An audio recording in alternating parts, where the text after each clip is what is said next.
Motor electric motor electric కరెంట్ను mechanical ఎనర్జీగా convert చేస్తుంది అన్నట్టు ఇది. సో మనం కరెంట్ ఇస్తాం దాంట్లో ఒక రొటేషన్ క్రియేట్ అవుతుంది. అలా రొటేషన్ క్రియేట్ కావడానికి కారణం ఏంటంటే దాని బయట ఉండేటటువంటి అయస్కాంతాలు అన్నట్టు. అంటే కరెంటు దీంట్లోంచి వెళ్ళినప్పుడు దీంట్లో ఒక అయస్కాంత క్షేత్రం క్రియేట్ అవుతుంది అన్నట్టు దాని చుట్టూ.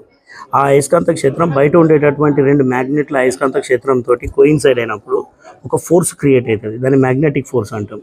ఆ ఫోర్స్ డైరెక్షన్లో ఈ ఆర్మేచర్ అనేటటువంటిది రొటేట్ అవుతూ ఉంటుంది ఇట్లా కరెంటు పాస్ చేసినప్పుడు. అయితే ఈ మోటార్ కన్స్ట్రక్షన్ లోపల ఫస్ట్ ఈ స్లిప్ రింగ్స్ అనేటివి లేకుండే అనుకుందాం.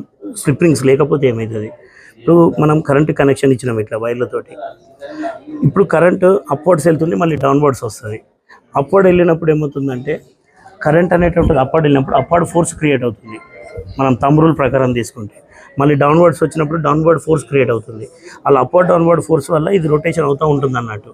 అయితే ఈ స్లిప్ రింగ్స్ లేకపోతే వైర్స్ అనేటటువంటి ఇట్లా మెలిపడిపోయి ఇప్పుడు north pole of the magnet ఏమో సౌత్ పోల్కి వస్తుంది, సౌత్ పోల్ ఆఫ్ మ్యాగ్నెట్ ఏమో నార్త్ పోల్కి వస్తుంది. అవి రెండు అట్రాక్ట్ అయిపోయి ఆర్మేచర్ మూవ్ కాదు ఒక సెమీ సర్క్యులర్ రొటేషన్ తర్వాత. దాన్ని ఓవర్కమ్ కావడానికి మనం ఇక్కడ స్లిప్ రింగ్స్ వాడినాం.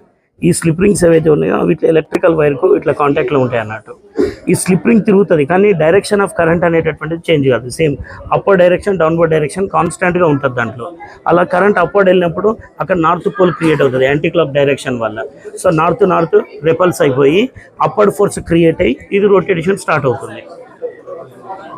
సో ఇదంతా కూడా కరెంటు ప్రవహిస్తున్నప్పుడే అవుతుంది, విద్యుత్ ప్రవాహం వల్లనే జరుగుతుంది అన్నట్టు. కరెంటు ఈ కాపర్ వైర్ నుంచి పోయినప్పుడు దాని చుట్టూ ఒక మ్యాగ్నెటిక్ ఫీల్డ్ ఫామ్ అవుతుంది. ఆ మ్యాగ్నెటిక్ ఫీల్డ్ బయట మనం ఇటువంటి ఒక మ్యాగ్నెట్ ఉంటుంది సార్, ఇటువంటిది. ఈ మ్యాగ్నెట్ ఇలా ఉంటుంది అన్నట్టు దీనికి. సో ఇది ఒక మ్యాగ్నెట్, ఇక్కడ మ్యాగ్నెటిక్ ఫీల్డ్ ఫామ్ అయింది.